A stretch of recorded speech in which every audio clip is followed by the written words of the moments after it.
Merlin Olsen's husband of many years, Dave Carlson, suffers amnesia after a car accident, mistaking his first love for his wife. Dave forgot that he gained weight to become a 300-pound obese man to save Merlin. He also forgot to confront Merlin's beastly adoptive father and die together in a fire. He forgot that after his release from prison, he discovered she was penniless and forced himself to become Mr. Carlson. Dave allowed his first love into their home, treating Merlin and her son like a monster. She struggles to hold on, hoping for the day he regained his memory. However, after being raped, she overheard him on the phone with a friend. If I had met Merlin first, perhaps Lily Franco would be the one I used as practice for marriage now. But Lily is back. The position of Mrs. Carlson must be hers. I should have pretended to be a thug. That way she would have learned her lesson. Merlin watched him slam the door on her, and her eyes suddenly welled up. She had no intention of putting up with a man like this anymore. Turning away, she went downstairs and started the car. Her child was waiting for her at home. The car slowly started moving. The cold night wind rushed in through the car window. This was the first time she hadn't disturbed Dave's good time since she learned he was faking amnesia, yet he had someone deliberately rear-end her car. Does it feel good to bully someone, Merlin? Lily was so scared until she couldn't sleep all night. Are you satisfied now? He grabbed her by the back of her collar and slammed her against the smoking hood of the car. Even if you misunderstand me as your husband, you shouldn't have driven Lily to such a desperate situation.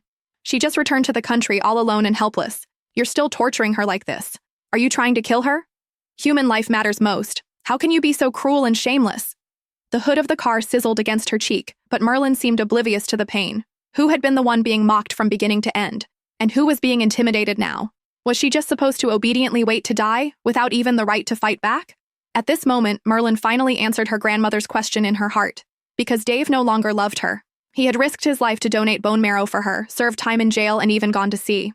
Before overhearing the phone call, she foolishly chose to believe him. She believed he had only lost his memory in a car accident and mistaken Lily for her, which was why his feelings, and his treatment of her and their son, had changed so drastically. Merlin never dared to dream that the amnesia was fake, the love was fake, and even the marriage was just a tool to use her as a practice subject. The man who spoke gently even to the waitress, whose manners were ingrained in his bones, actually disguised himself as a thug and raped her to force her to leave.